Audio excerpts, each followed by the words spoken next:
का सत्कार करें। इस धरती पर धर्म जगे, उस धरती का सम्मान करें। इस धरती पर धर्म जगे, उस धरती का सत्कार करें। उस धरती पर सभी तपें, तप तप करे निज उपकार करें। उस धरती पर धर्म जगे, उस धरती का सम्मान करें। उस धरती पर सभी तपें, तप तप कर निज कल्याण। नवल वर्ष में जगत में जगे धर्म की ज्योत, जन जन के मन में भरे मंगल ओत प्रोत। नवल वर्ष की साधना, नवल वर्ष का ध्यान, जनमन का मंगल करे, जन जन का कल्याण। अनंत पुण्यमयी, अनंत गुणमयी, आनंदत धर्मंदत बुद्धिदत, जगे प्रतीक्षण हृदय में जगे प्रतीक्षण, अंग अंग जगे प्रतीक्षण। अनंत पुण्यमयी, अनंत गुणमयी, धर्म के निर्वाण दत्त, ज्ञान दत्त, बुद्धि दत्त, शेष पर जगे प्रतीक्षण हृदय में जगे प्रतीक्षण, अंग अंग जगे प्रतीक्षण। अनंत पुण्यमयी, अनंत गुणमयी, संग के निर्वाण दत्त, धर्म दत्त, बुद्धि दत्त, शेष पर जगे प्रतीक्षण हृदय में जगे प्रतीक्षण, अंग अंग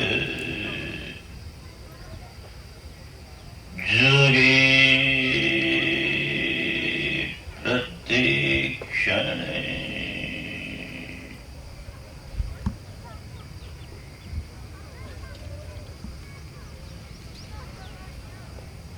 जागे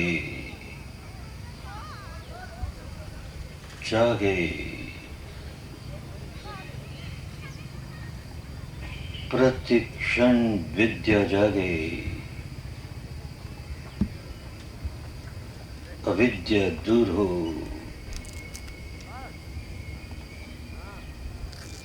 ज्ञान जागे, अज्ञान दूर हो।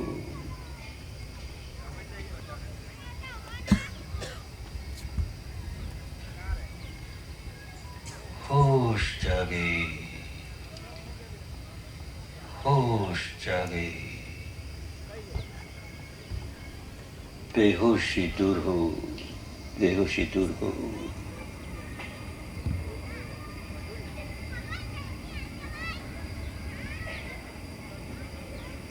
Every moment,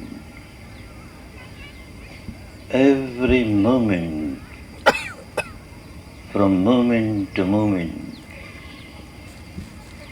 from moment to moment,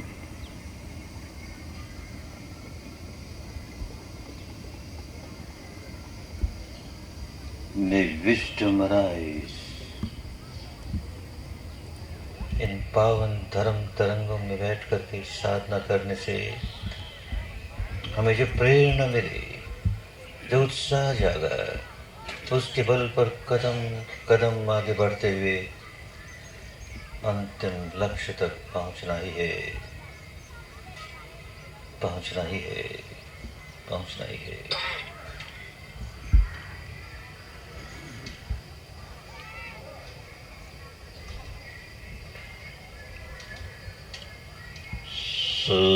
Sarvesh चक्रवालेषु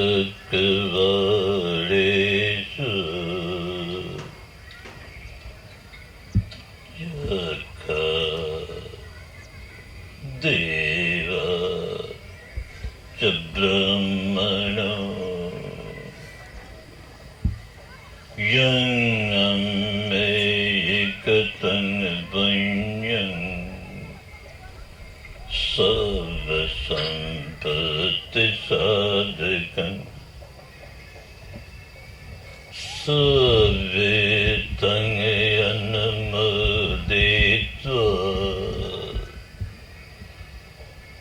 सर्वेतं अनुमोदित्वा Samga शासने रतः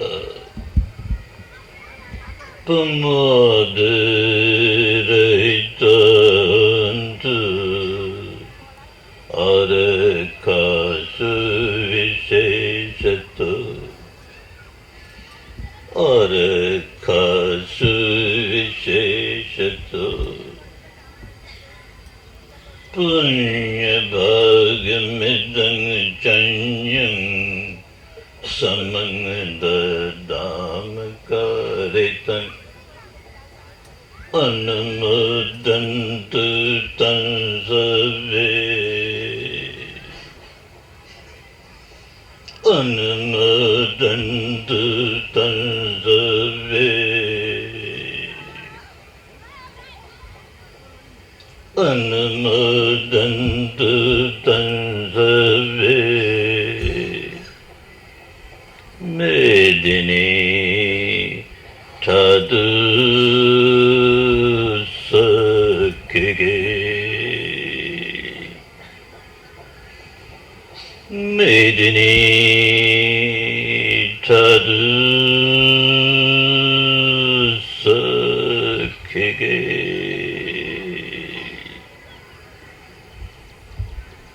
मेदिनी साधु सखिगे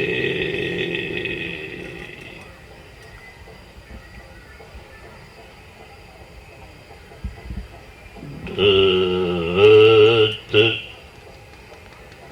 सर्व मंगलं भवत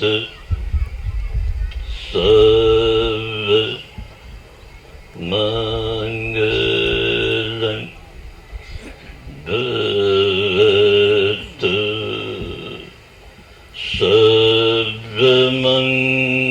सर्वमंगलं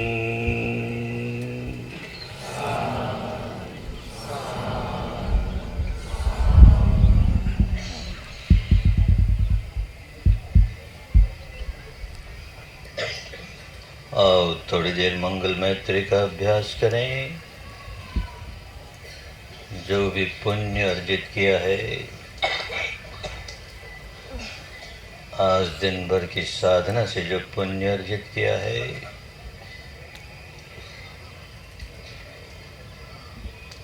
इस पावन बोधि वृक्ष की छाया में साधना करके जो पुण्य अर्जित किया है, उस पुण्य के सब भागीदार हों, सारे प्राणी भागीदार हों।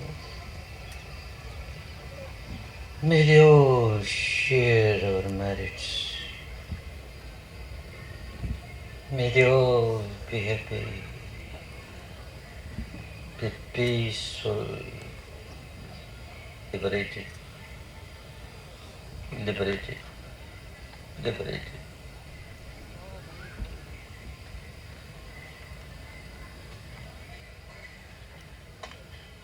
सबका मंगल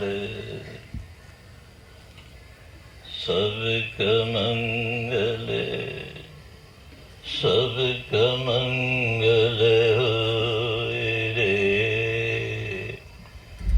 तेरा मंगल तेरा मंगल तेरा मंगल होए रे जन जन मंगल जन जन मंगल जन जन सुखिया होए रे मेरे अर्जित पुण्य में मेरे संचित पुण्य में भाग सभी का होए रे भाग सभी का होए रे इस मंगलमय धर्म पंथ पर साथ सभी का होए रे सबका मंगल सबका मंगल सबका मंगल होए रे धरती का पूजन धर्म धातु से धरती का सम्मान धर्म धातु से धरती का मंगल धर्म धातु से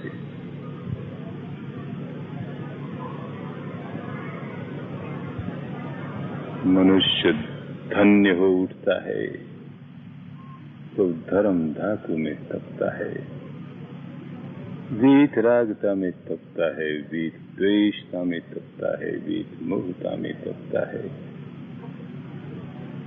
धरती भी धन्य हो उठती है जहाँ वीत रागता की तरंगे वीत द्वेषता की तरंगे वीत मोहता की तरंगे उत्पन्न हो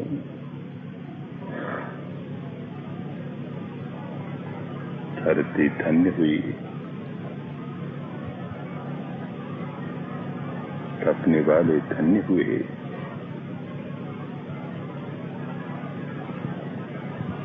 ये स्थान ये धरती अनेक लोगों के मंगल के लिए अनेक लोगों के मुक्त होने के लिए एक साधन बने इसी में धरती की धन्यता है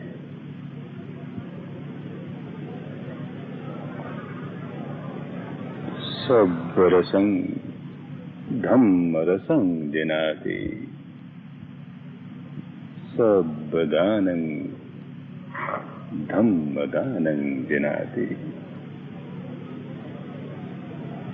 जितने भी रस हैं संसार के जितने भी रस हैं उन सारे रसों को धर्म रस जीतता है धर्म रस सर्वोपरि है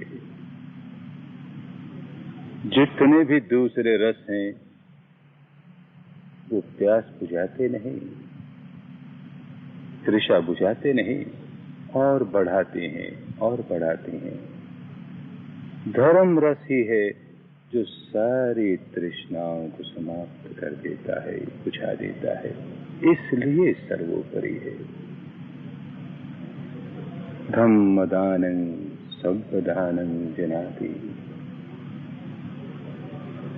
सब तरह के दान भोजन का दान वस्त्र का दान दवा का दान और अन्य आवश्यकताओं का दान कल्याणकारी है अच्छा है पर इन सारे दानों को धर्म का दान जीतता है धर्म का दान सर्वोपरि है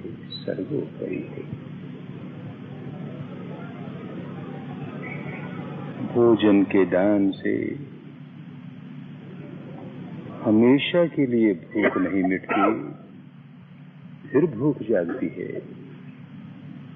कितनी ही बार भोजन करे फिर भूख जागती है, फिर भूख जागती है। उस दुख का खात्मा नहीं होता।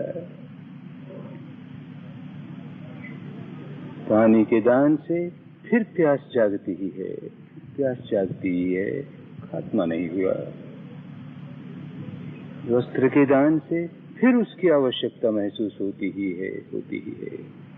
दवा के दान से फिर उसकी आवश्यकता महसूस होती ही है, होती ही है, खात्मा नहीं हुआ।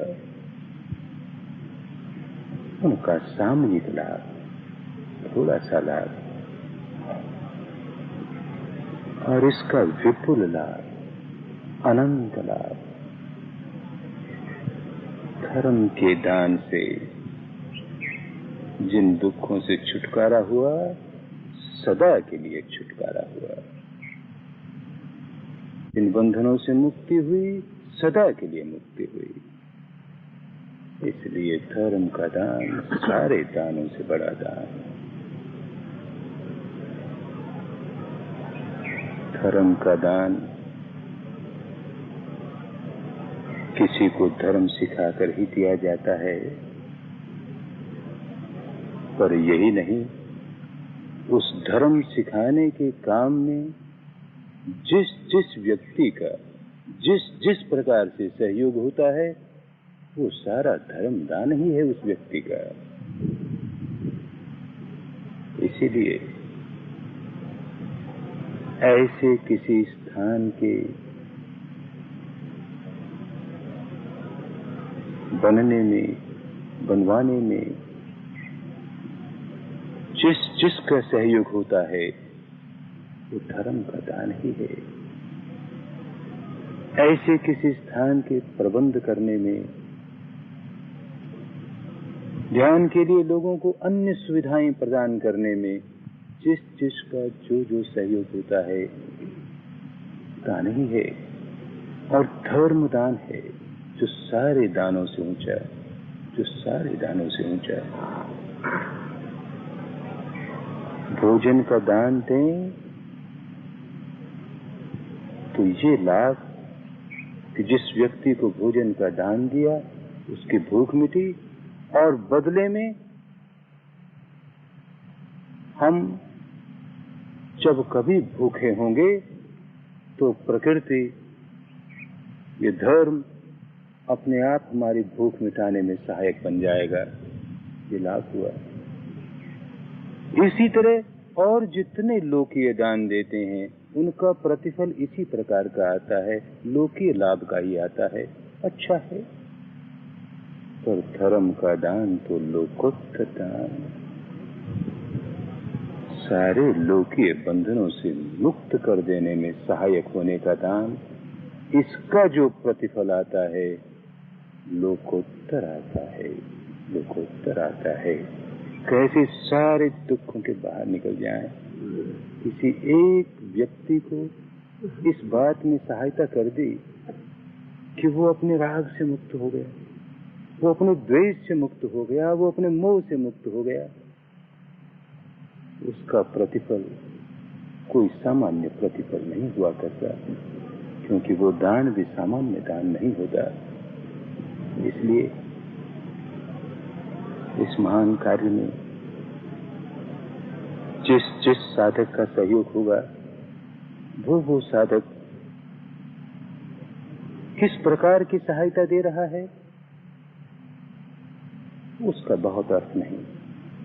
कितनी सहायता दे रहा है, धन देता है तो कितना देता है, उसका भी उतना अर्थ नहीं। किस चेतना से देता है, धर्म चेतना से देता है। मेरे पास ये सुविधा है, मेरे पास ये शक्ति है, मेरे पास ये साधन है, इसका इतना हिस्सा लगे जिससे लोक कल्याण हो, और सही माने में लोक कल्याण हो। और भिन्न भिन्न प्रकार के दानों से जो लोक कल्याण होता है, अरे इससे ये अनंत कल्याण की बात है, अनंत कल्याण की बात है। मेरी शक्ति का, मेरे साधन का, मेरे धन का, इससे ऊंचा और कोई उपयोग हो नहीं सकता, और कोई उपयोग हो नहीं सकता। इस धर्म चेतना से, इस धर्म चेतना से साधक दान देता है,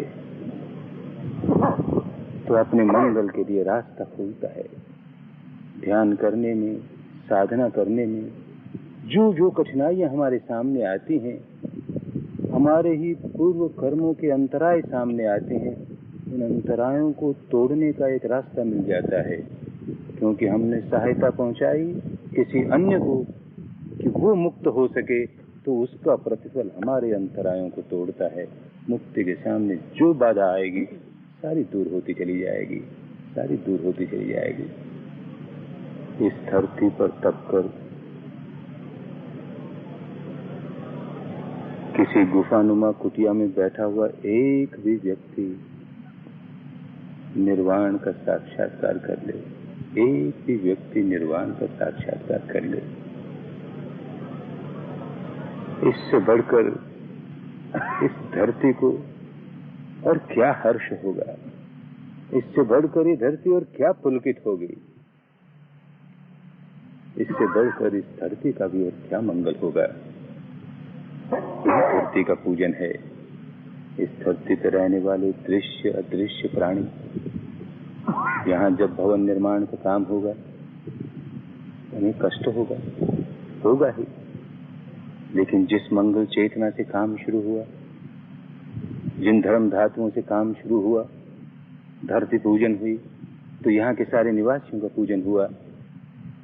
बड़े प्रसन्न होंगे, काम की बात होगी यहाँ, कल्याण की बात होगी यहाँ, मंगल की बात होगी यहाँ। हर काम करते हुए, यहाँ पर जो भी काम होगा, हर काम करते हुए यहाँ के दृश्य अदृश्य सारे प्राणियों के प्रति काम करने वालों के मन में मंगल भावना रहनी चाहिए, मंगल भावना रहनी चाहिए। जानबूझकर किसी प्राणी की हत्या न हो, जानबूझकर किसी प्राणी को कष्ट न दिया जाए। मंगल कल्याण, मंगल कल्याण, इसी भावना में। और यदि अनजाने किसी को कष्ट हो रहा है तो हमारे सारे पुण्यों का, हमारे सारे सत्कर्मों का, हमारे सारे धर्म संचय का वो भी भागीदार हो, तू भी भागीदार हो, तेरा भी मंगल हो, तेरा भी कल्याण हो। इसी मंगल भावना से सारा काम करेंगे, शुद्ध चित्त से काम होगा। धरती शुद्ध, काम करने वाला साधक है शुद्ध, चित्त शुद्ध, जो जो धन आ रहा है वो शुद्ध, तो जो परिणाम आएंगे शुद्ध ही शुद्ध आएंगे, शुद्ध ही शुद्ध आएंगे। शीघ्र से शीघ्र अधिक से अधिक लोगों का इस धरती पर कल्याण हो, अधिक से अधिक लोगों का इस धरती पर मंगल हो, अधिक से अधिक लोगों को अपने अपने दुखों से मुक्ति मिले, राग से मुक्ति मिले, द्वेष से मुक्ति मिले, मोह से मुक्ति मिले।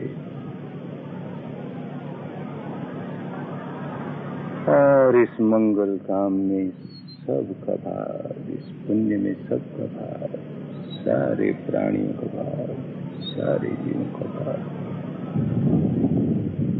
सबका भला हो, सबका मंगल हो, सबका कल्याण हो,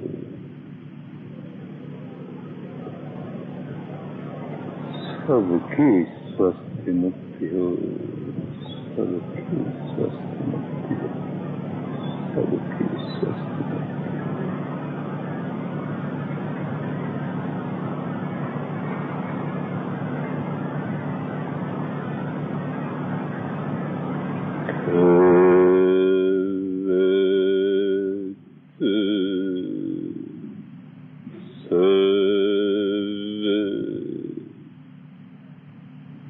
मंगल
सुख आए जागृत रहे, दुख में निर्भय होए, यही माप है धर्म का, हर्ष शोक ना होए।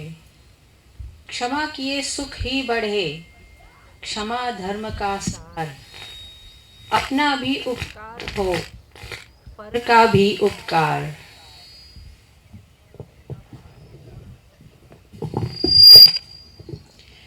धम्म नर्मदा विपश्यना केंद्र के ट्रस्टी श्री डाया भाई से निवेदन है कि केंद्र के बारे में कुछ शब्द कहें। સૌને નમસ્કાર. ધમ્મ નર્મદા વિપશ્યના કેન્દ્રના ભૂમિપૂજનના પાવન પ્રસંગે સૌ પધારેલ વરિષ્ઠ આચાર્યશ્રીઓ, સહાયક આચાર્યશ્રીઓ, વરિષ્ઠ સાધકો, સાધક ભાઈઓ બહેનો અને ઓનલાઈન જોડાયેલા દેશ વિદેશના સૌ સાધકોને ધમ્મ નર્મદા વિપશ્યના કેન્દ્રના સૌ વતી હું આપનું હાર્દિક સ્વાગત કરતા હર્ષ અને આનંદની લાગણી અનુભવીએ છીએ. ધમ્મ નર્મદા વિપશ્યના કેન્દ્ર એ ભરૂચ અને અંકલેશ્વર રેલવે સ્ટેશનથી લગભગ 20 કિલોમીટરના અંતરે ઉચેડિયા ગામ, તાલુકો ઝઘડિયા, જિલ્લો ભરૂચ, પાવન નર્મદા નદીના કિનારે આકાર લઈ રહ્યું છે. આ પ્રસંગે આપ સૌ અહીંયા ઉપસ્થિત છો એનો આનંદ છે આમ સૌને. આ ભૂમિ 7 એકર એટલે કે 28,200 ચોરસ મીટરની ભૂમિનું સંપાદન થયેલ છે. ભૂમિ માટે કલેક્ટરશ્રી તરફથી એને અને નગર નિયોજન કચેરી તરફથી આપણો માસ્ટર પ્લાનનું એપ્રુવલ આવી ગયેલ છે. આ કેન્દ્ર ઉપર 130 સાધકો સારી રીતે સાધના કરી શકે એવી વ્યવસ્થા જળવાય એ પ્રકારનું આયોજન થઈ રહેલ છે. આ કેન્દ્રમાં સૌપ્રથમ એક સ્વાગત કક્ષ, કિચન, ડાઇનિંગ, મિની ધમ હોલ, 50 સાધકો સાધના કરી શકે માટેનો મિની ધમ હોલ, મેઇન ધમ હોલ, 130 સાધકો માટેનો મેઇન ધમ હોલ, શૂન્યાગાર, પુરુષ અને મહિલા આચાર્ય અને સહ આચાર્ય નિવાસ માટેના આવાસો, સાધકો માટે 150 સિંગલ સાધક રહી શકે અને સંપૂર્ણ વ્યવસ્થા જળવાય એવા 150 આવાસોનું પણ નિર્માણ થનાર છે. આ કેન્દ્ર તબક્કાવાર નિર્માણ થવાનું છે. પ્રથમ તબક્કામાં એક ડાઇનિંગ કિચન, મિની ધમ હોલ, 30 સાધકો માટેનો આવાસની વ્યવસ્થા અને આચાર્યશ્રીનું નિવાસસ્થાન માટેની પણ વ્યવસ્થા પ્રથમ તબક્કામાં કરવાનું આયોજન છે. પ્રથમ તબક્કાનું જે ખર્ચ બનાવવા માટેનું અંદાજિત ખર્ચ 4 કરોડ રૂપિયાનું અંદાજવામાં આવેલ છે. આ 4 કરોડ ખર્ચ પૈકી 2 કરોડ રૂપિયાના દાનનું કમિટમેન્ટ આપણને સૌને મળી ગયેલ છે અને બીજા દાનનો પ્રવાહ સતત આવી રહ્યો છે. પ્રથમ તબક્કાનું સેન્ટરનું કામ જે રીતે અંદાજવામાં આવ્યું છે એ રીતે 8 થી 10 મહિનાની અંદર એ કાર્ય પૂર્ણ થઈ અને પ્રથમ તબક્કાનું સેન્ટર શરૂ થાય એવું આયોજન થઈ રહ્યું છે. આખું સેન્ટર 1,02,500 ચોરસ ફીટના બાંધકામમાં બની રહ્યું છે અને આખા સેન્ટર બનવાનો ખર્ચ અંદાજિત જે પ્રમાણે આજની કિંમતે નક્કી થયેલ છે એ 20 કરોડ રૂપિયાનું અંદાજવામાં આવેલ છે. જમીનનું અત્યારે પ્રાઇમરી ડેવલપમેન્ટમાં લેવલિંગ, વચ્ચેની એક પાઇપલાઇન નાખવાનું, બોરિંગ, ફેન્સિંગ, લાઇટનું single phase connection, temporary shed, toilet block અને ફેન્સિંગ વગેરેનું કામ પૂર્ણ થઈ રહ્યું છે, ચાલી પણ રહ્યું છે. અને આપ સૌ આ કાર્યમાં પધાર્યા એ માટે અમે સૌ આભારી છીએ. આ સેન્ટરનું આર્કિટેક્ચરલ વર્ક શ્રી સ્નેહલભાઈ શાહ અને એમની ટીમ ટીમ ડિઝાઇન સુરત દ્વારા થઈ રહ્યું છે. જેઓએ ધમ અંબિકા નવસારીનું પણ આર્કિટેક્ચરલ કામ કરેલ છે. તેઓ આપણા વિપક્ષી સાધક પણ છે અને એમના દ્વારા આર્કિટેક્ચરલ વર્ક થઈ રહ્યું છે.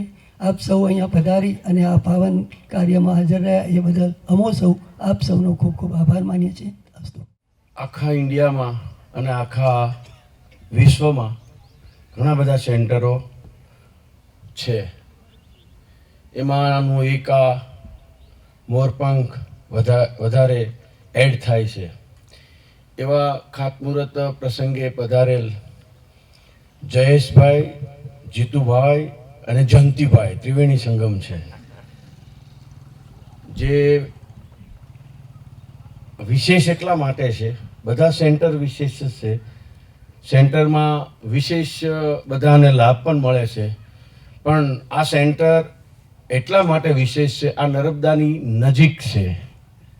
આમાં સોનામાં જેમ સુગંધ ભળે એમ આમ આ નર્મદા કિનારો જે છે, દુનિયામાંથી, ઇન્ડિયામાંથી એક રાજ્યના લોકો આ નર્મદાના, આપણે જેમ ગંગાનું માધ્યમ છે, જે ગંગાથી દૂર છે એમ ગંગાનું માધ્યમ છે, તો ગંગાથી જરા પણ ઓછું માધ્યમ નર્મદાનું નથી. આ એવી પવિત્ર નદીના કિનારે આવું પવિત્ર વિચાર સાથે આ થઈ રહ્યું છે.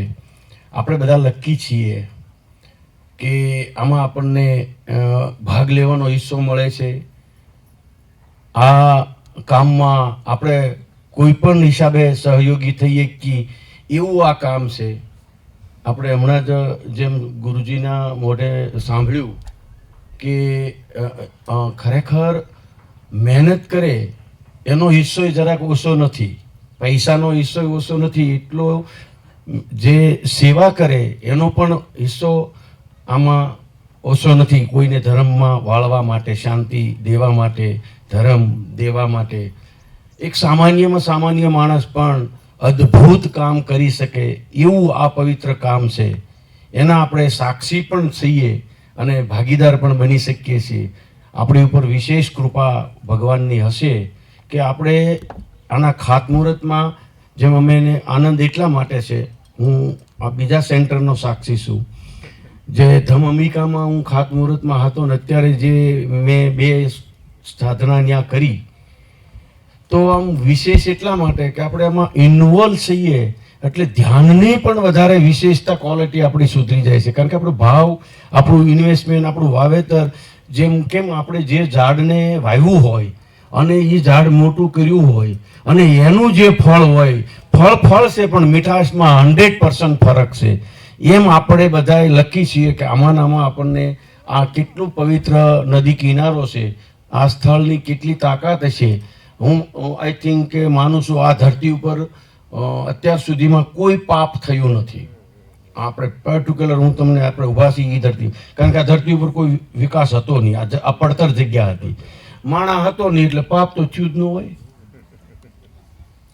આ નર્મદા અમારો, અમે નર્મદાને એટલે પવિત્ર, નર્મદા પણ એવી છે, અનડેવલપ આખી નદી છે. અહીંયા માણસો બહુ સાત્વિક છે, કારણ કે વાઇબ્રેશન નર્મદાના મળે છે. વિચારો પણ છે, અહીં ચોરી કોઈ દી કોઈ થતી નથી, અહીં લૂંટફાટ કોઈ દી થતી નથી.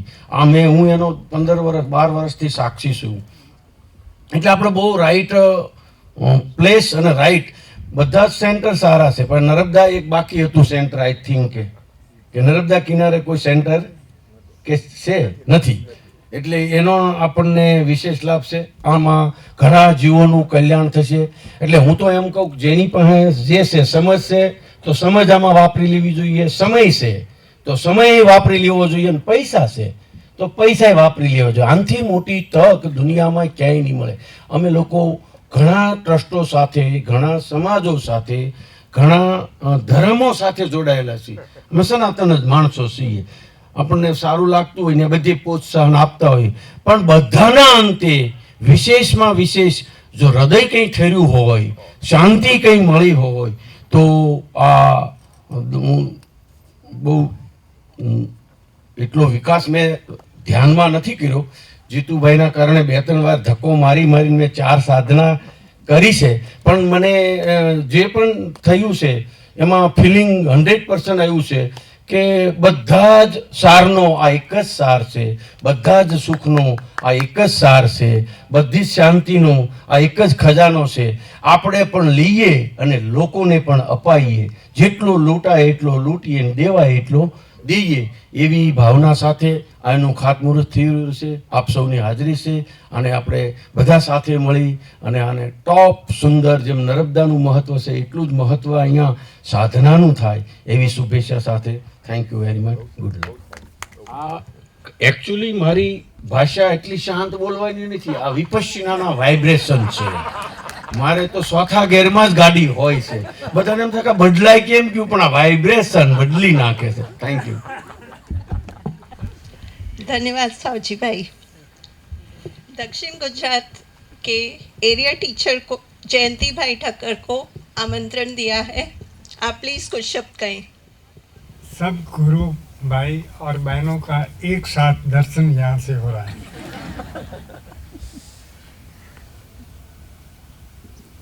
सबसे पहली तो बात यह है, इतने सारे, और वो भी सीमा वाली जो समय है कि 100 से ज़्यादा साधक साधिकाएं एकत्रित न हो, ऐसे समय में भी इतने साधक और साधिकाओं के जो दर्शन हो रहा है, सचमुच ऐसा लगता है कि जैसे मैं धर्म का ही दर्शन कर रहा हूँ। तो सबसे पहले पूज्य गुरु जी और पूज्य माता जी, इनको मैं वंदन करता हूँ इस भूमि से।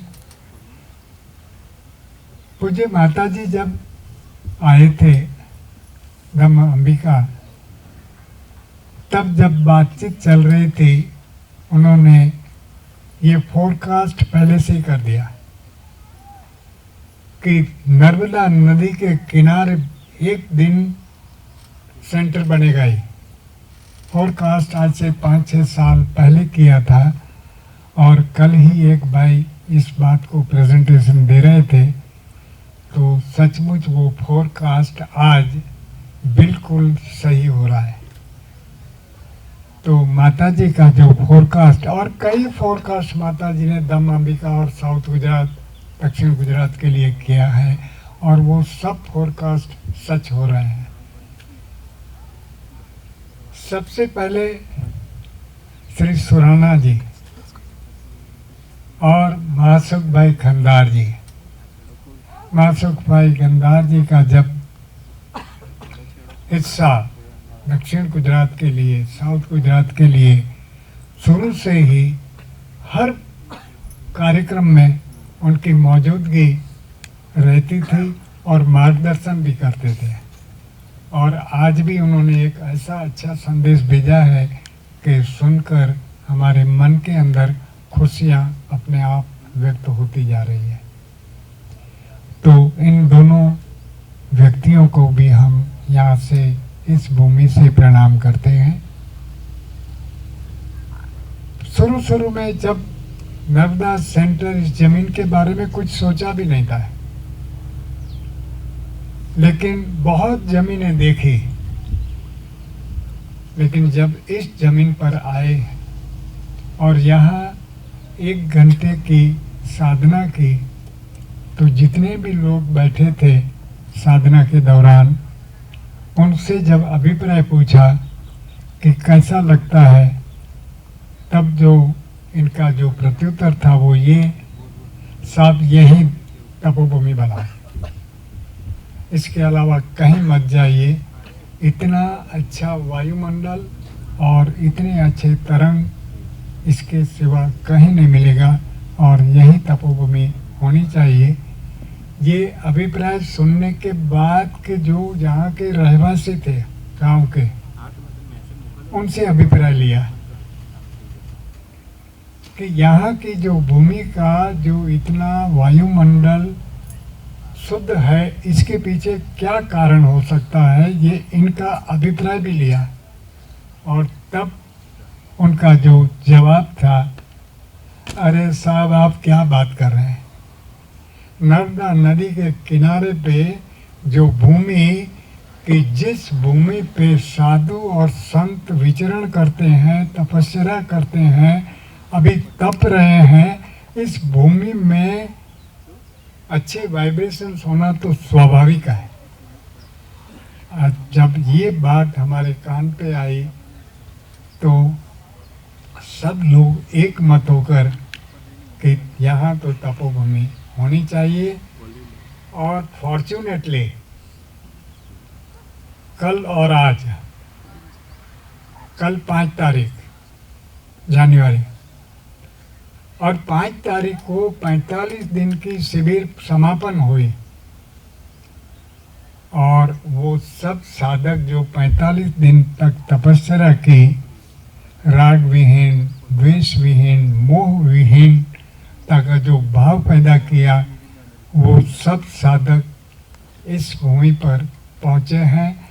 और हमारा भी सद्भाग्य है कि इस साधना में वो भी सम्मिलित है। और ये तरंग इतने बलवान होते हैं कि जिसकी कोई सीमा नहीं होती। और सबसे बड़ी बात यह है कि यहाँ जो महिलाएं आई हैं, उसमें एक महिला 96 ईयर्स ओल्ड और मुंबई से आई है। उन्होंने टेलीफोन किया, जयंती भाई मैं क्या लंबे कोर्स में आ सकती हूँ? मैंने कहा बहन जी आप नहीं आ सकते हैं, लेकिन आकर जो समता के तरंगों का दान देंगे धम्म अंबिका में, इससे बढ़कर और कोई दान नहीं हो सकता है। और वो महिला जब 45 दिन का कोर्स पूरा किया, वंदन है उन महिला को, और वो आज यहाँ भी मौजूद है और पहुँच चुके हैं। तो 96, 89, 81 ऐसे कई महिलाएं हैं, पुरुष भी है। ऐसी वृद्ध महिला हो जब इस उम्र में धर्म का दान देने के लिए इस भूमि तक पहुँचते हैं, हमारा सौभाग्य है।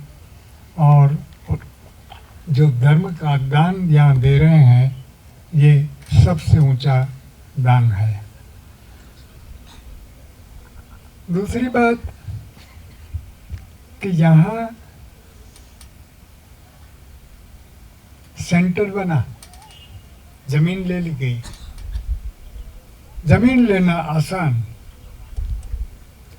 उसका आयोजन क्रिएट करना मुश्किल। आयोजन भी हो गया, अरे कमिटमेंट भी आ गई। और कमिटमेंट आने के बाद और नया नया दान का प्रवाह भी बहने लगा। तो एक बार मुझे याद है कि माताजी जब धम्म अंबिका आए थे, तो धम्म अंबिका के मास्टर प्लान के सामने हम खड़े थे और मैं उनको समझा रहा था माताजी को कि माताजी ये छोटा छोटा टुकड़ा है, और जैसे जैसे दान आएगा तो हम इसमें आगे बढ़ेंगे। ऐसी बात माताजी से मैंने कही तो माताजी ने डांट लिया, अरे बेटा तू दान की बात कर रहा है? अरे दान का तो प्रवाह ऐसा बहेगा इस भूमि पर, संभालना मुश्किल हो जाएगा। और आज हमारे जो यहाँ कार्यकर्ता हैं, उनकी जब बातें सुनी, और हमारे कहाँ गए भाई रतिलाल भाई कनरिया, उनसे जब बात करे तो बोला साहब मुझे तो ये सोचा भी नहीं था कि यहाँ धर्म का दान का प्रवाह इतनी तेजी से चल रहा है कि हम काम करने में समय ले रहे हैं। तो धर्म का दान और धर्म के लिए दिया जा रहा दान का जो फ्लो है, कभी नहीं टूटेगा, कभी नहीं टूटेगा। केवल जो आवश्यकता है वो ये कि जो काम करने वाले लोग, और सचमुच मैं उस टीम का, जो दयाबाई है, ये महिलाएं हैं, पुरुष हैं, धवल भाई हैं, इन सब का जो भाव मैं देख रहा हूँ, नमन करने के सिवा मेरे पास कोई चारा नहीं। इतने प्यार से लगे हुए हैं। जब आया था तब की भूमि और आज जब आया तब की भूमि, जमीन आसमान का फर्क हो गया है। जंगल में मंगल क्रिएट कर दिया है। ये मंगल काम करने वालों ने अपने मानस में जो प्यार का भाव पैदा किया है, ये भाव हमेशा के लिए बना रहे, ये मेरी एक भावना है और शुभकामनाएं भी हैं, और ये बना रहेगा और खूब काम में लगे। टीम अब जो काम कर रही है उससे कई गुना काम, जमीन लेना आसान, दान आना आसान, कंस्ट्रक्शन करना आसान, लेकिन सेंटर को निभाना बहुत मुश्किल काम होता है। और दम अंबिका में हमारे केशव भाई, बस ऐसे 2-4 केशव भाई यहाँ क्रिएट हो जाएं और हो ही जाएंगे। और ये जो हमारे अभी जो वक्ता ने बात बताया, सचमुच इतना पावरफुल है कि ऐसी शक्ति प्राप्त होती ही रहेगी। इसलिए होती रहेगी कि नदी का किनारे में इतनी ताकत है कि लोग अपने आप खींच कर आते रहेंगे, खींच कर आएंगे। उसका जो भाव है वो मल्टीपल होते ही जाएगा, और इसके फलश्रुति ये सेंटर बनने में मुझे कहीं कोई दिक्कत नहीं दिख रही। शिवजी भाई, સબજી ભાઈ એટલે હું તો ભગવાન શિવ જ સમજુ કે આ શિવજીની દયા છે અહીંયા, એટલે ચિંતા નથી કાંઈ આપણે। અને જીતુભાઈ વગેરે બધા, અને અમારા આર્કિટેક્ટ અહીંના ક્યાં, અરે આ જુઓ, આ મોટા આર્ટિસ્ટ અને એનાથી નાના આર્ટિસ્ટ નરેન્દ્રભાઈ, એ લોકોનો ભાવ જોઈને ખરેખર એમ થાય આ સેન્ટરને ડેવલપ થવા માટે ક્યાંય પણ અડચણનો છાયા પણ નજીક નહીં આવે, છાયા નજીક નહીં આવે। અડચણ તો દૂર રહી, કારણ કે સ્નેહલભાઈને વારંવાર હેરાન કરીએ, એ કંઈક નકશા મોકલાવે અને અમે તો જાણે કેમ વાંધા કાઢવાવાળા માણસો, આમ નહીં ને આમ જોઈએ, અને એ એમ બનાવી દે, પછી એમાંથી વળી બીજા નુક્સ કાઢી લઈએ। પણ એવા શાંતિથી ને પ્રેમથી એ આગળ વધી રહ્યા છે કે આજે એ માસ્ટર પ્લાન જોઈને અમને સંતોષ થાય છે। અને એમાં પણ પાછા પ્રશ્નો અમારા, અને વળી એ પ્રશ્ન એમને ફોન ઉપર ટ્રાન્સફર કરીએ અને પ્રેમથી જવાબ દે, હા જયંતિભાઈ આપણે કરીશું હો। અરે કરીશું, એ પણ ગાઈડલાઈન તો આપવાવાળા કોઈ જોઈએ ને। એટલે કુદરતની ખૂબ જ કૃપા છે આ ભૂમિ પર, અને એના કારણે જનકલ્યાણનું કામ સહજ થઈ રહ્યું છે, સહજ થઈ રહ્યું છે। આ ધવલને, આ દીકરીઓને, આ દાયાભાઈને, એની આખી ટીમ આજે આવીને જ્યારે અહીં પગ મૂક્યો, મન ગદગદિત થઈ ગયું। આ જંગલને મંગલ બનાવવું ખૂબ આસાન છે, ખૂબ આસાન છે। અને અહીં જે ચહેરા હું જોઈ રહ્યું છે એમાં એવા ચહેરા દેખાય છે કે જાણે ઉપસી રહ્યા છે કે હું પણ એમાં ભાગ લઈશ। અરે બાપ, લેને ક્યાં ના છે તો આવા ચહેરાઓનું ઉત્થાન થઈ રહ્યું છે। અને જેના મનમાં આજે પણ આ વાતો સાંભળ્યા પછી જો મનમાં ભાવ જાગૃત થતો હોય તો તમે તમારું નામ અને ભાવ નિશ્ચિત રૂપથી દાખલ કરી લેજો। એક પ્રશ્ન આવ્યો મારી પાસે હમણાં, શું હતું આપણે પ્રશ્ન?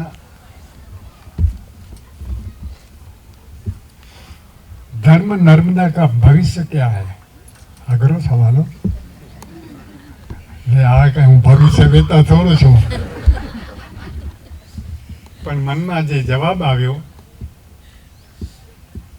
આ ભૂમિ પરથી જે ધર્મનો પ્રચાર થશે એ માત્ર સાઉથ ગુજરાત માટે, દક્ષિણ ગુજરાત માટે નહીં, પૂરા ભારત માટે નહીં, પૂરા વિશ્વના માટે આ ભૂમિ ધર્મનું દાન આપશે. અને અત્યારે હું જોઈ રહ્યો છું કે કેટલા લોકોના પ્રશ્નો આવે છે કે નર્મદાનું સેન્ટર ક્યારે બનશે.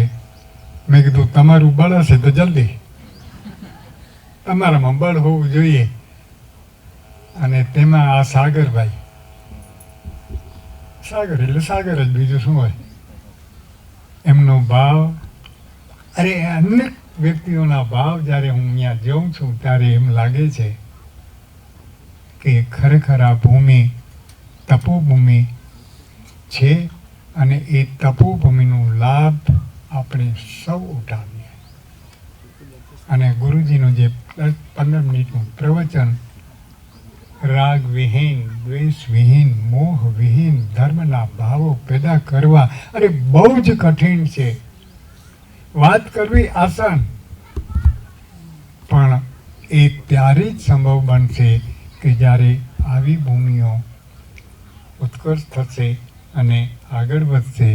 તો જેમ બને તેમ તમે બધા જે ભાવ એમાં ઉમેરી રહ્યા છો અને આ ભૂમિનું ડેવલપમેન્ટ કેમ ફાસ્ટ થાય એના ઉપર જ લક્ષ્ય બનાવી અને કામ કરવાનું છે. અને અહીંના જેટલા જીવો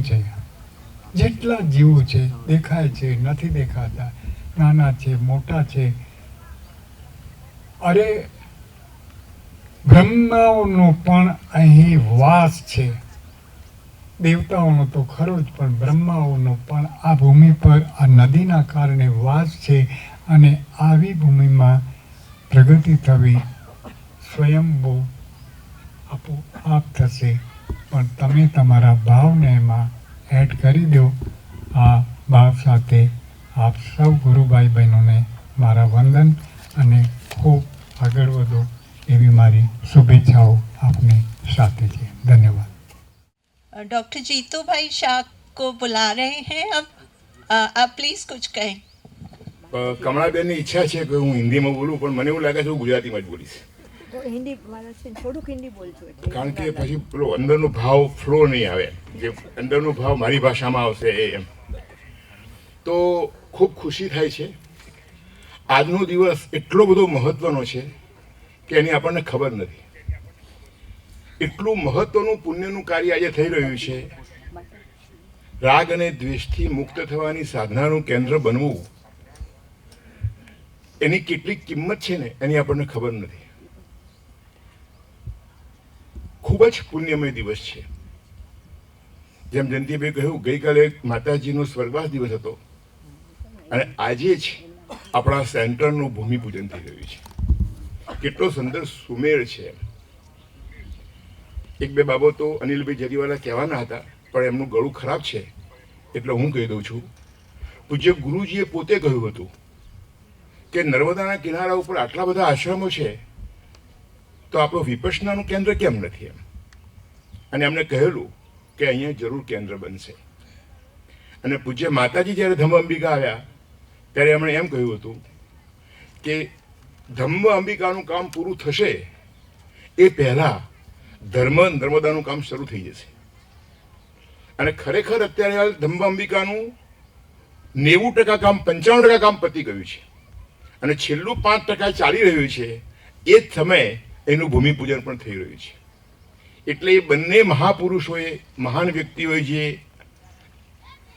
પોતાનો ભાવ, પોતાનું જે દ્રષ્ટિ વ્યક્ત કરી હતી એનું આજે આપણે શરૂઆત થઈ રહી છે.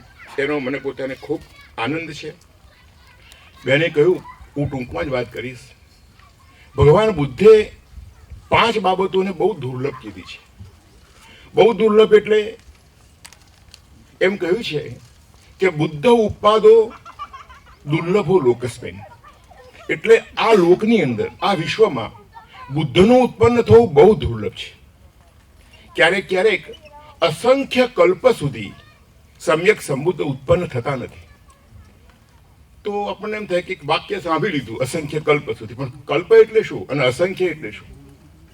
કલ્પને વર્ષોમાં વર્ણન કરવું બહુ શક્ય નથી. એટલે એમને ઉદાહરણ આપીને ભગવાને સમજાવ્યું કે 1 યોજન લાંબો, 1 યોજન પહોળો અને 1 યોજન ઊંડો ખાડો ખોદવામાં આવે.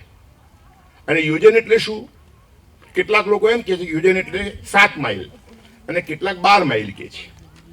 પણ 7 માઇલ સમજીએ તો પણ 7 માઇલ એટલે લગભગ 12 કિલોમીટર થાય.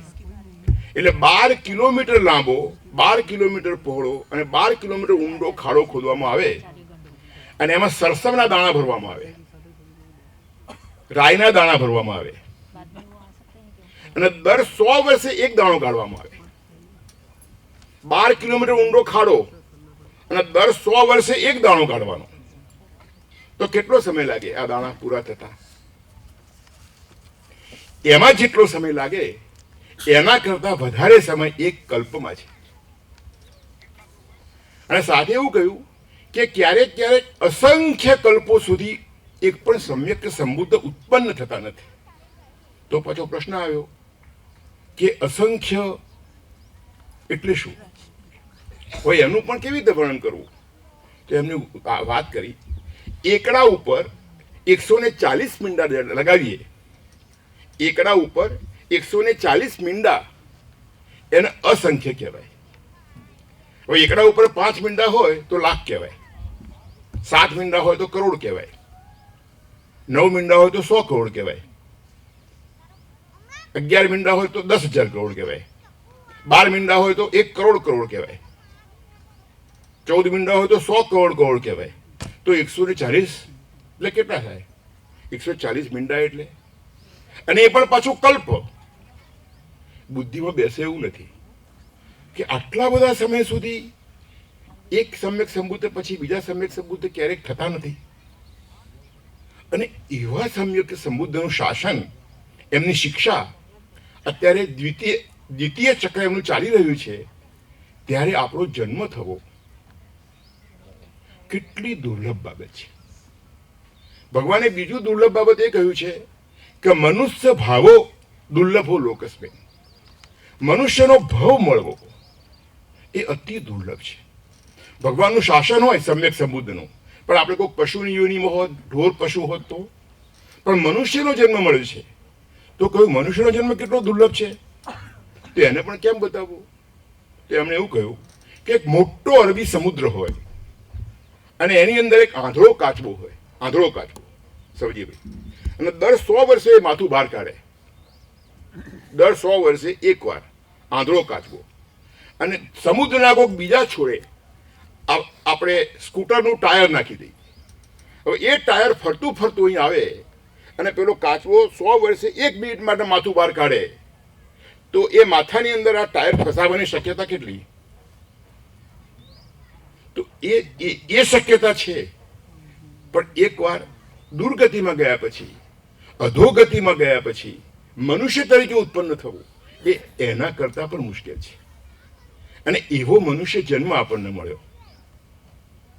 બુદ્ધનું શાસન છે એવા સમય મનુષ્ય જન્મ મળ્યો. ત્રીજી વાત એમણે એ કરી કે શુદ્ધ ધમ્મ દુર્લભો લોકસ્મે. શુદ્ધ ધર્મ મળવો. આજે દરેક જગ્યાએ ધર્મ છે, પોતાની માન્યતા, પોતાના કર્મકાંડ, પોતાના ભગવાન, પરંતુ શુદ્ધ ધર્મ, મુક્તિ સુધી લઈ જનારો ધર્મ મળવો, એને સાંભળવા મળવો, એ પણ બહુ દુર્લભ છે.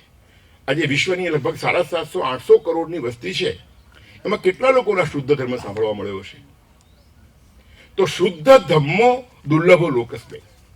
પછી ચોથી વાત એ કરી કે તમે સાંભળી તો લીધું, ઘણા બધા લોકોએ વિપස්සનાની વાતો સાંભળી, પણ શ્રદ્ધા સંપન્નમ દુર્લભો લોકસ્મે. એના પ્રત્યે શ્રદ્ધા થવી, ઓહો આટલો અદ્ભુત ધર્મ છે, એવી શ્રદ્ધા થવી, એ પણ બહુ દુર્લભ છે. ઘણા બધા લોકો વિપස්සનાના પરિચય સાંભળે છે, બરાબર છે, કેમ એકાદ શિબિર પણ કરે છે, 2 શિબિર કરી, પણ એનો ભાવ થવો, શ્રદ્ધા થવી, ઓહો આટલી અદ્ભુત વસ્તુ છે, એ દુર્લભ છે. અને અહીં બધા આવેલા એવા લોકો છે કે જેમને શ્રદ્ધા છે માટે અહીં આવ્યા છે. તો એ ચોથી દુર્લભ વસ્તુ પણ આપણને મળી ગઈ. અને પાંચમી દુર્લભ વસ્તુ ભગવાન એ કહી છે કે પબ્બચિત ભાવો દુર્લભો લોકસ્મે, એટલે એની અંદર ક્રિયા કરવાનું મન થવું, સાધના કરવાનું મન થવું. સાંભળી લીધું, શ્રદ્ધા થઈ ગઈ, પણ તમે સાધના કરવા ન બેસો તો એ સાધના કરવાનું મન થવું એ બહુ દુર્લભ છે. એ પણ આપણને મળી ગયું. તો ભગવાને કહેલી પાંચે દુર્લભ બાબતો અહીં બેઠેલી બધી જ વ્યક્તિને મળી ગઈ છે. ભગવાને એ કહ્યું છે કે હવે કામે લાગી જાઓ. ખાલી વાતો કરવાથી નહીં થાય. સાંભળી લીધું, શ્રદ્ધા થઈ ગઈ, બેસી પણ ગયા, હવે એની પાસે બેસે નહીં ચાલે, દોડવું પડશે, સાધના કરવી પડશે. અને સાધના ક્યાં થાય? ઘર બેઠા સાધના નહીં થાય. એના માટે આવું સેન્ટર જોઈએ કે જ્યાં તમે આવીને તપી શકો. મને એમ થાય કે ભગવાન બુદ્ધ અને ભગવાન મહાવીર જેવા, ભગવાન મહાવીર 12.5 વર્ષ સુધી જંગલોની અંદર, ગુફાઓમાં, પશુ પક્ષીઓ વચ્ચે, મચ્છરો વચ્ચે, ખાવા પીવાનું કોઈ ઠેકાણું નહીં, એવી રીતે અમે જે સાધના કરી, એવી સાધના કરવાનું આપણને કેવી સગવડ ભર્યું. એમ 3 સ્ટાર કે 5 સ્ટાર હોટલમાં જઈએ ને તો પણ આટલી સગવડ નથી હોતી આપણા સેન્ટરોમાં જે હોય છે તે. તમે જેને બેગ મૂકી દીધી એટલે તમારું કામ પૂરું થયું. બાકીનું બધું કામ સેન્ટર સંભાળી લે. રહેવાનું, ખાવાનું, પીવાનું, સગવડ. અને સાધના એ જ કરવાની કે જે 2600 વર્ષ પહેલા લોકોએ કરેલી હતી. આનાથી વધારે કયું મોટું પુણ્ય જોઈએ? અને જેમ સવજીભાઈએ કહ્યું, બધા કહે છે એમ, નર્મદાના કિનારે આવું તક મળી રહી છે એ તો અતિ પુણ્યની બાબત છે. હવે બસ આપણા સૌનું એક જ કર્તવ્ય છે એવું મને લાગે છે કે આપણે પોતે સાધનામાં પક્વ બનીએ, પુષ્ટ બનીએ અને અનેક લોકોને આપણા જીવંત ઉદાહરણ દ્વારા એ પ્રેરિત થાય એવું જીવન જીવીએ, યોગ્ય એમને દિશા બતાવીએ અને આ વિશ્વના બધા જ જીવો આ શુદ્ધ ધર્મને પામે અને ખરેખર મળેલા આ મનુષ્ય જીવનને સફળ કરે એવી અપેક્ષા સાથે હું વિરમું છું. जन जन के कल्याण हित स्तूप स्थापना होए, जागे विश्व विपश्यना, जन जन मंगल होए. पत्थर पत्थर जोड़कर लिया चैत्य चिन्वाए, जिसके नीचे बैठकर ध्यान करे सुख पाए. तो अब भूमि पूजन का समय हो रहा है और सर्वप्रथम महिला आचार्य एक एक कर रो वाइज आगे आएंगी और एक एक ईंट वो यहाँ रखेंगी. उसके पश्चात पुरुष आचार्य, सहायक आचार्य आएंगे एक एक कर रो वाइज. ठीक है. पहले हम खंदार जी का एक ऑडियो मैसेज सुनेंगे, उसके बाद भूमि पूजन की ओर शुरुआत करेंगे कार्यक्रम का. પૂર્ણિમા બેનનો હંમેશા આગ્રહ એ રહ્યો છે કે ગુરુજીની વાતો સાંભળવી અને મારે કંઈક કહેવું. એટલા માટે જ હંમેશા એ ખાસ સુરત આવે, અંબિકા નવસારી આવે અને એ સાંભળે. તો એ અત્યારે જે વાત યાદ આવી તો એ એના માટે કે ગુરુજી હંમેશા નવી જગ્યાએ જયારે જાય ત્યારે અમે ભગોડાની જયારે જગ્યા જોતા હતા તો સાથે લઈ જતા હતા. એમાં આમ છેવટે બધે જતા હતા ત્યારે એક વખત પછી સુભાષજીએ કહ્યું કે તમે એસલવડની જગ્યા પણ કેમ નથી જોતા? તો પછી અમે એસલવડ જતા પહેલા ત્યાં મલાડ ગયા. તો મલાડમાં તો માછીમાર ને એ બધાની એટલી વાસ આવે, માતાજીને જરાય ગમે નહીં, પણ ગુરુજી એટલા પ્રસન્ન ચિત્તે ત્યાં બેઠા, પર્વતના બધા જોયા કે આમાં અહીંયા થઈ શકે પગોડા. પછી એ વાત પૂરી થઈ. પછી ગુરુજી અમને લઈ ગયા એસલવડ પાર્કમાં. તો એસલવડ પાર્કમાં અમે લગભગ 15 જણા હતા.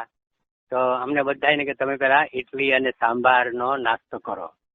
તો અમે બધા બેઠા અને માતાજી અને ગુરુજી એમણે પોતે અલગથી નાસ્તો મગાવ્યો અને અમારી બધા સાથે નાસ્તો કર્યો. એટલે તે એ વખતે ગુરુજી સાથે એ રહેવાનો અત્યારે પણ અમને યાદ રહે છે કે એ લાહો હતો. પણ વાત અત્યારે કરવાનું એ મહત્વ છે કે જ્યારે એ જગ્યા સિલેક્ટ કરી ગુરુજીએ ત્યારે પગોડાની, ત્યારે ગુરુજી એ પ્રમાણે બોલ્યા કે આ જગ્યા મેં સિલેક્ટ નથી કરી, અહીંયા સંતો તપ્યા છે. અને તમે વાસ્તવિકતામાં જુઓ તો ત્રિપિટકમાં જે દારૂચીર્યની વાત આવે છે એ દારૂચીર્ય નલ્લા સુપારપત્તનથી આવ્યા હતા એમ કે છે. અને એ વખતનું સુપારપત્તન એટલે અત્યારનું નાલા સુપારા. તો સુપારપત્તનના રહંત કે જેની ભગવાન બુદ્ધની હાજરીમાં 8 સ્તૂપ બન્યા પગોડા જેવા જ, એમાંનો એક સ્તૂપ એ દારૂચીર્ય પર ભગવાને ખુદ કહ્યું કે દારૂચીર્યના અવશેષો પર બનાવો. એ દારૂચીર્ય સંત પુરુષ ત્યાંના આપણા બોમ્બેના હતા એ જગ્યાના. પછી ગુરુજી એ કહ્યું કે આ જગ્યામાંથી પૂર્ણના શ્રાવક, એ પૂર્ણના શ્રાવક છે એ મહારાષ્ટ્રના વ્યાપારી અને ગયા શ્રાવસ્તી અને બહુ પાત્ર જીવ હતા, ત્યાં જ રોકાઈ ગયા અને ઘણી આગળની રસ્તા નથી પણ ઘણી આગળની સ્થિતિ પ્રાપ્ત કરી અને ભગવાનને કહે છે કે મારે હવે આ ધર્મનો પ્રચાર પ્રસાર મહારાષ્ટ્રમાં કરવો છે. એટલે પછી એ મહારાષ્ટ્રમાં પાછા આવ્યા અને એ ગુરુજી બતાવે છે કે આ જગ્યાએ થયા. અને પછી આ કેનરી કેવ્સ, એલિફન્ટા કેવ્સ, બોરીવલીની બધી જ જે ગુફાઓ છે એ વખતના ધર્મને પાછો મહારાષ્ટ્રમાં લાવવાનું કામ એ એમણે કર્યું. અને એની તો આખી ત્રિપિટકમાં મોટી સ્ટોરી છે, જે વાત કરવા બેસીશું તો અડધો કલાક જશે અને આપણો તો ત્યાં સમય છે નહીં. તો કહેવાનો મતલબ એ કે એ જમીન આપણને બોલાવે છે, એ પવિત્ર જમીન છે. તો એવી જ જમીન જ્યારે એ વાતની ખબર પડી કે ભરૂચનું સેન્ટર થઈ રહ્યું છે અને જયંતિભાઈ અને પૂર્ણિમાબેને લખ્યું કે સિલોનની અંદર જે આપણે જેમ ત્રિપિટક અહીંયા છે એવી રીતે ત્યાંની પણ લોકલની તે વખતની ત્રિપિટક જેવી જ બુક છે. તો એની અંદર ઉલ્લેખ છે કે ભગવાન બુદ્ધ એ ગુજરાતના આ પ્રદેશમાં વિચર્યા હતા. હવે દંતકથા છે કે સાચું થઈ નહીં, પણ એટલી વાત તો ચોક્કસ પુરવાર થઈ કે સંત પુરુષો અહીંયા પણ થતા છે. તો આજે આપણને આ લાભ મળ્યો છે કે આ સંતની ભૂમિ, એના ઉપર આપણું સેન્ટર બને અને જેટલા લોકો આમાં ભાગ લીધો છે એ બધા એને અનંત પારમિતાઓ યુગ સુધી મળતી રહેશે, જ્યાં સુધી લોકો અહીંયા તપશે. બસ, એટલે આ એક વાત કહેવાની હતી. અને એ ગુરુજીને હંમેશા આશીર્વચન, જ્યારે આવો પ્રસંગ આવે ત્યારે આશીર્વચન કહેતા હતા. એ આશીર્વચન હજી મારાથી ભૂલાયા નથી. અમે ઇગતપુરીમાં હતા અને બહાર વરસાદ હતો, તો ટંડનજીએ કહ્યા કે ગુરુજીએ કહ્યા એ ખ્યાલ નથી, પણ આ આશીર્વાદના વચન કયા હતા કે ધમ્મ મેઘેન વસસંતે સબ્બે અનાસવા પશ્ચિમ કા સંતા એથ પશ્ચિમ કા સત્તા સબ્બે અનાસવા ભવંતુ તે સબ્બે સોતાપના ભવંતુ તે. એટલે કે જે લોક આ ધર્મનો વરસાદ વરસી રહ્યો છે આ જમીન પર, એનાથી જેટલા વિપશ્યના કરી રહ્યા છે એ બધા આશ્રમ મુક્ત થાય. તે જે હાજરતા છે એ આશ્રમ મુક્ત થાય અને વિપશ્યનામાં જેટલા પાછળથી જોડાયા એ બધા ધીરે ધીરે આશ્રમ મુક્ત થાય અને શ્રોતાપન બને. બસ આ જ આશીર્વાદ હતા. એ આશીર્વાદ કહેવા માટે આટલો સમય ઓછો થયો. પણ હવે એક વસ્તુ આપણે યાદ રાખીશું કે જે ધમ્મ સેવકો છે રાત દિવસ મહેનત કરી અને આ પ્રસંગનું આયોજન કર્યું છે. It's a thankless job.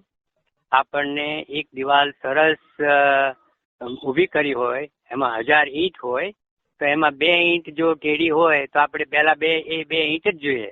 એના બદલે આપણે 998 બીટ જે સુયોગ્ય રીતે થઈ છે, જે આ રીતે વ્યવસ્થા કરી છે, એનો આભાર માની આપણા બધા વતી જે લોકો ધમ્મ સેવકોએ કામ કર્યું છે એને મૈત્રી આપીશું. એની મૈત્રીના પ્રભાવથી અહીંના લોકો અત્યારે અને પછી આવતી પેઢી ખૂબ ખૂબ લાભ પામે એ શુભકામનાઓ સાથે ખંદાર. ચાલો. અત્રે ઉપસ્થિત વિપશ્યના વરિષ્ઠ આચાર્યજીઓ, સહાચાર્યજીઓ, ઉપસ્થિત વરિષ્ઠ સાધક ભાઈ બહેનો અને દૂર દૂરથી આ સાધના, આ કાર્યક્રમનો ભાગ લઈ રહેલા અનેક સાધક ભાઈ બહેનો,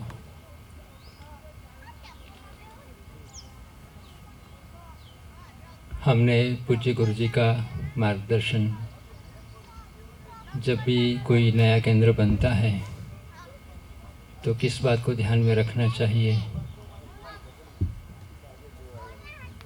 मार्गदर्शन पाया हमने।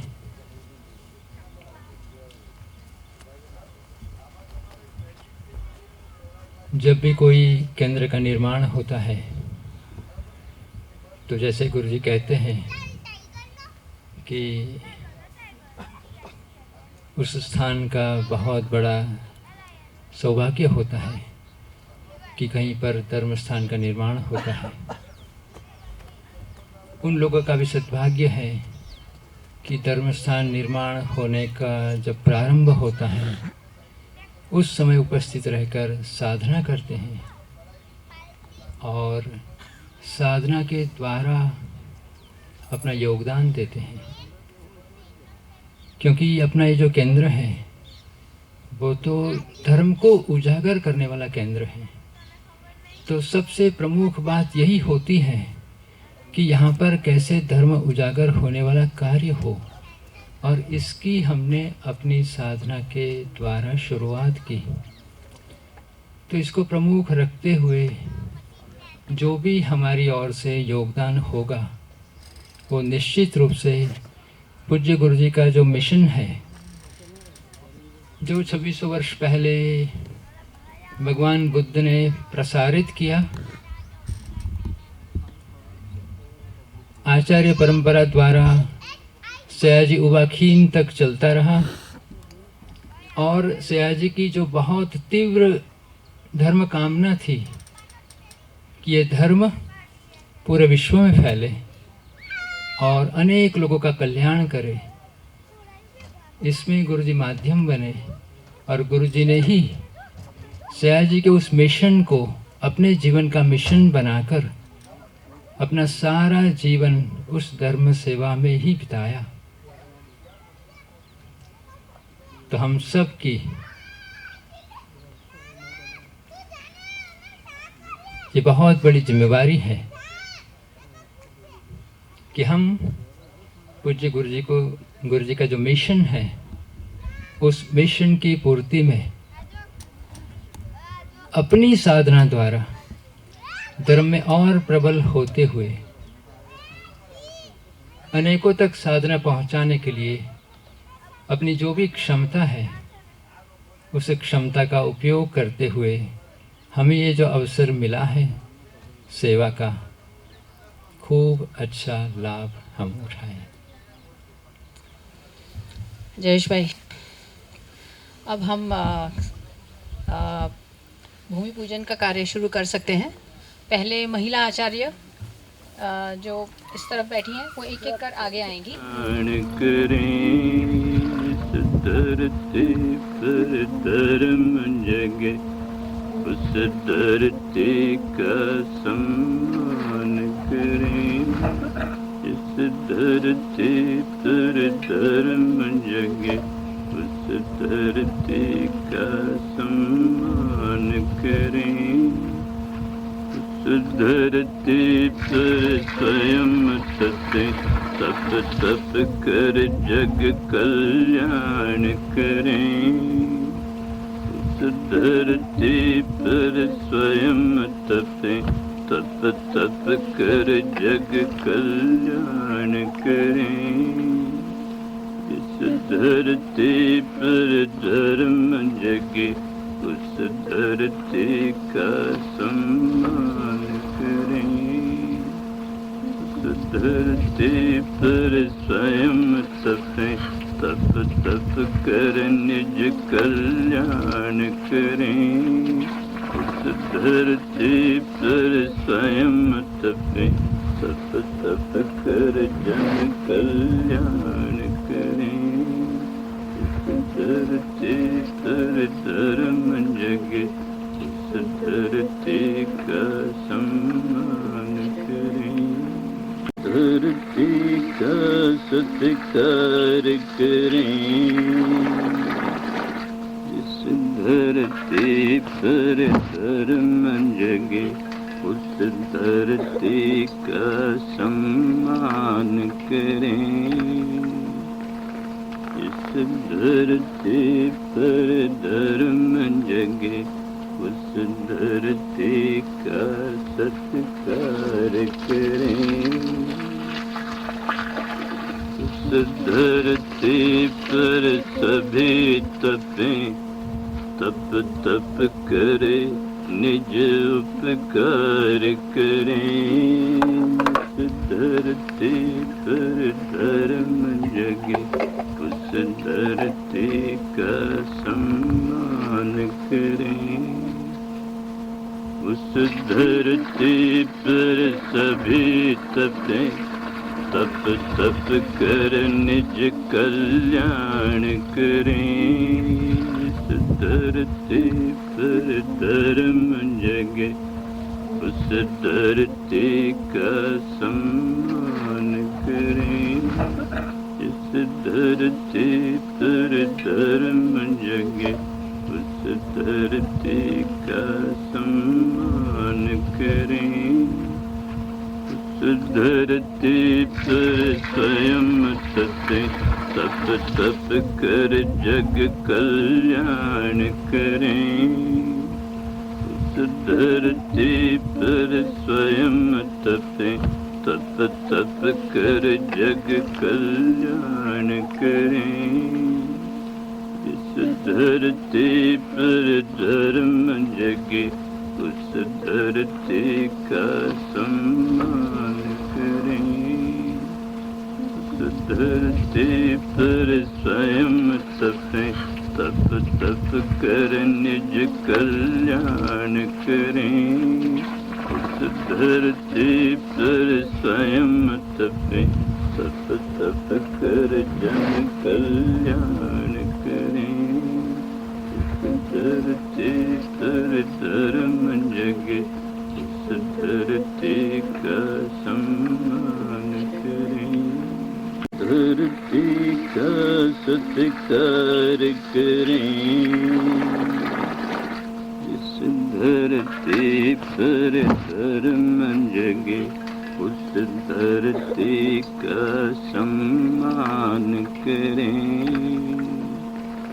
इस धरती पर धर्म जगे, उस धरती का सत्कार करें। उस धरती पर सभी तपें, तप तप करे निज उपकार करें। उस धरती पर धर्म जगे, उस धरती का सम्मान करें। उस धरती पर सभी तपें, तप तप कर निज कल्याण करें।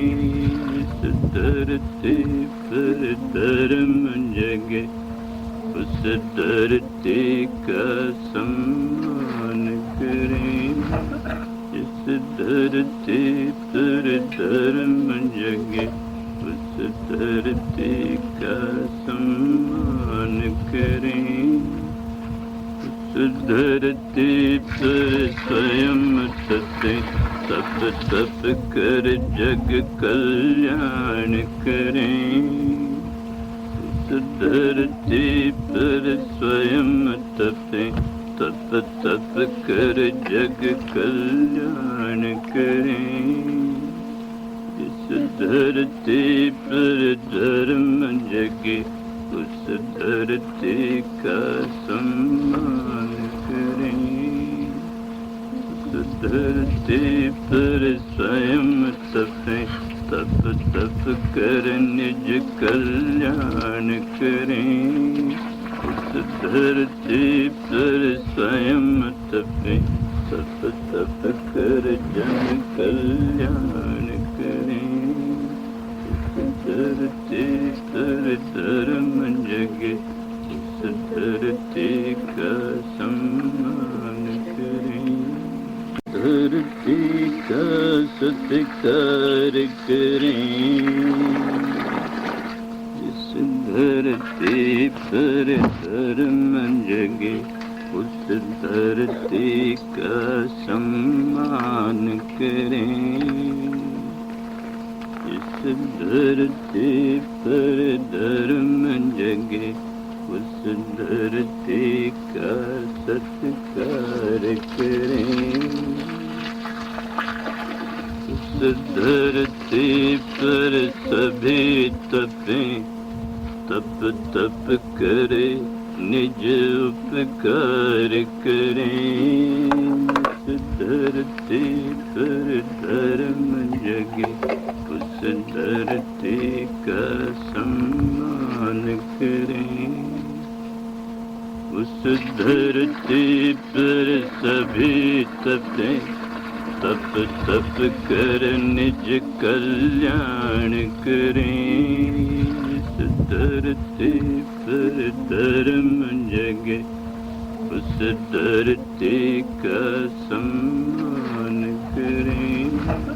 इस धरती पर धर्म जगे उस धरती का सम्मान करें। उस धरती पर स्वयं तपें, तप तप कर जग कल्याण करें। उस धरती पर स्वयं तपें, तप तप कर जग कल्याण करें। इस धरती पर धर्म जगे उस धरती का सम्मान करें। उस धरती पर स्वयं तपें, तप तप कर निज कल्याण करें। उस धरती पर स्वयं तपें, तप तप कर जन कल्याण करें। धरती पर धर्म जगे उस धरती का सम्मान करें।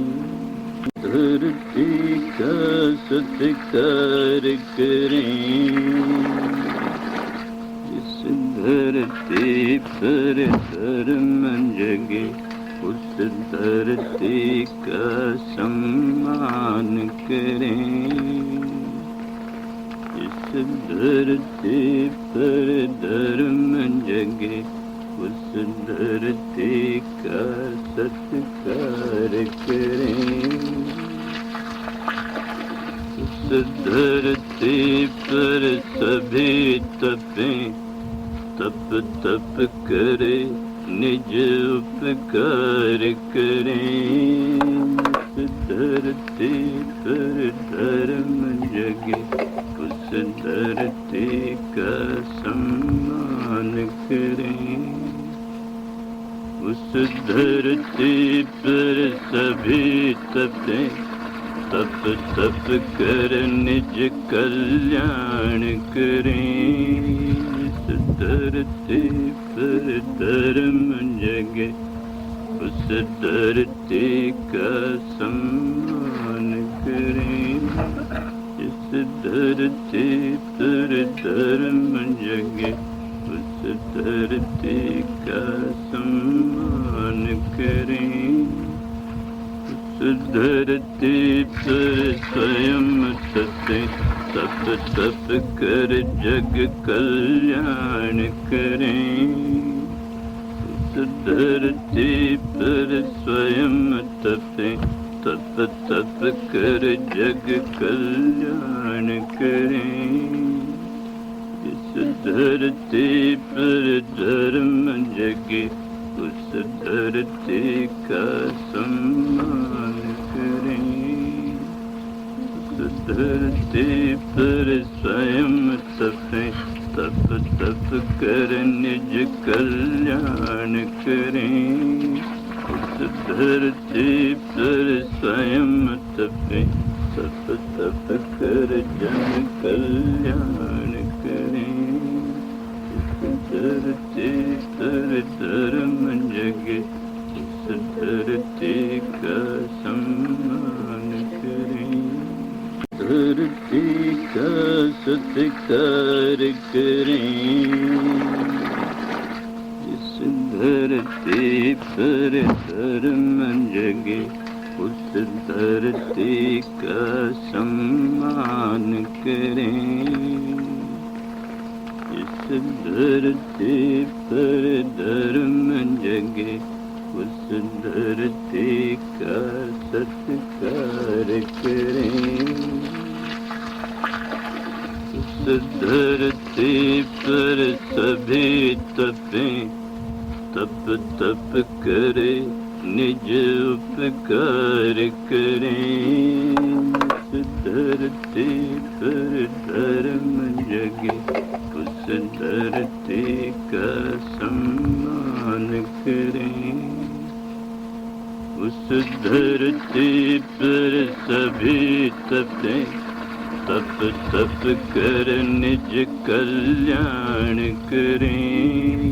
इस धरती पर धर्म जगे, उस धरती का सम्मान करें। इस धरती पर धर्म जगे, उस धरती का सम्मान करें। उस धरती पर स्वयं तपें, तप तप कर जग कल्याण करें। उस धरती पर स्वयं तपें, तप तप कर जग कल्याण करें। इस धरती पर धर्म जगे, उस धरती का सम्मान करें। उस धरती पर स्वयं तपें, तप तप कर निज कल्याण करें। उस धरती पर स्वयं तपें, तप तप कर जन कल्याण करें। उस धरती पर धर्म जगे, उस धरती का सम्मान करें। धरती का सत्कार करें। इस धरती पर धर्म जगे, उस धरती का सम्मान करें। इस धरती पर धर्म जगे, उस धरती का सत्कार करें। उस धरती पर सभी तपें, तप तप करे निज उपकार करें। उस धरती पर धर्म जगे, उस धरती का सम्मान करें। उस धरती पर सभी तपें, तप तप कर निज कल्याण करें। इस धरती पर धर्म जगे, उस धरती का सम्मान करें। इस धरती पर धर्म जगे, उस धरती का सम्मान करें। उस धरती पर स्वयं तपें, तप तप कर जग कल्याण करें। उस धरती पर स्वयं तपें, तप तप कर जग कल्याण करें। इस धरती पर धर्म जगे, उस धरती का सम्मान करें। उस धरती पर स्वयं तपें, तप तप कर निज कल्याण करें। उस धरती पर स्वयं तपें, तप तप कर जन कल्याण करें। उस धरती पर धर्म जगे, उस धरती का सम्मान सत्कार करें। जिस धरती पर धर्म जगे उस धरती का सम्मान करें। इस धरती पर धर्म जगे उस धरती का सत्कार करें। उस धरती पर सभी तपें, तप तप करे निज उपकार करें। उस धरती पर धर्म जगे उस धरती का सम्मान करें। उस धरती पर सभी तपें, तप तप कर निज कल्याण करें। इस धरती पर धर्म जगे उस धरती का सम्मान करें। इस धरती पर धर्म जगे उस धरती का सम्मान करें। उस धरती पर स्वयं तपें, तप तप कर जग कल्याण करें। उस धरती पर स्वयं तपें, तप तप कर जग कल्याण करें। इस धरती पर धर्म जगे उस धरती का सम्मान करें। उस धरती पर स्वयं तपें, तप तप कर निज कल्याण करें। उस धरती पर स्वयं तपें, तप तप कर जन कल्याण करें। इस धरती पर धर्म जगे उस धरती का सम्मान करें। धरती का सत्कार करें। जिस धरती पर धर्म जगे उस धरती का सम्मान करें। इस धरती पर धर्म जगे उस धरती का सत्कार करें। उस धरती पर सभी तपें, तप तप करे निज उपकार करें। उस धरती पर धर्म जगे उस धरती का सम्मान करें। उस धरती पर सभी तपें, तप तप कर निज कल्याण करें। इस धरती पर धर्म जगे उस धरती का सम्मान करें। इस धरती पर धर्म जगे उस धरती का सम्मान करें। उस धरती पर स्वयं तपें, तप तप कर जग कल्याण करें। उस धरती पर स्वयं तपें, तप तप कर जग कल्याण करें। इस धरती पर धर्म जगे उस धरती का सम्मान करें। उस धरती पर स्वयं तपें, तप तप कर निज कल्याण करें। उस धरती पर स्वयं तपें, तप तप कर जन कल्याण करें। उस धरती पर धर्म जगे उस धरती का सम्मान धरती का सत्कार करें,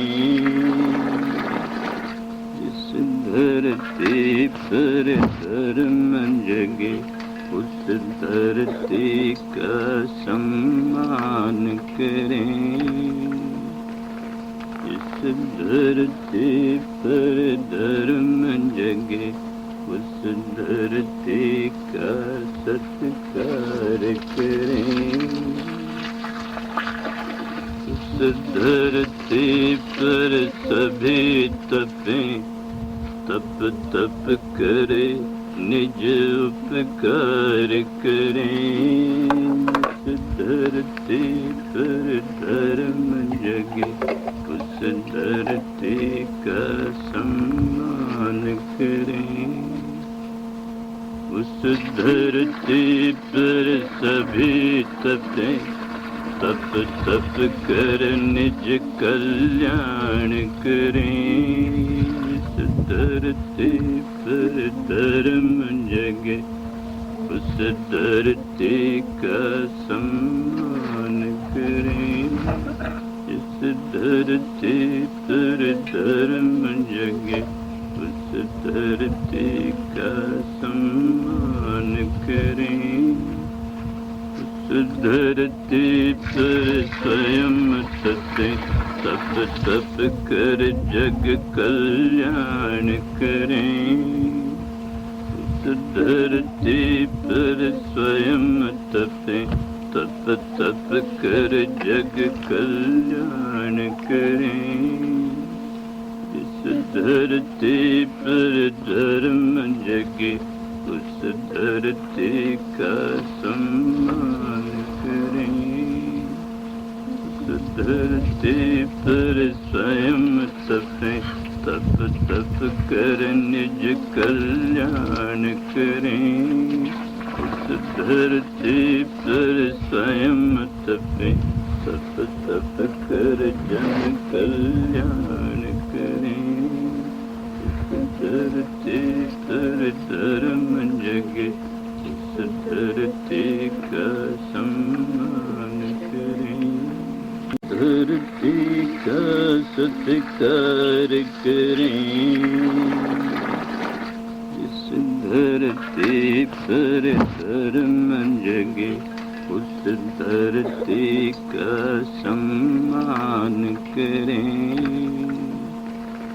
इस धरती पर धर्म जगे उस धरती का सत्कार करें,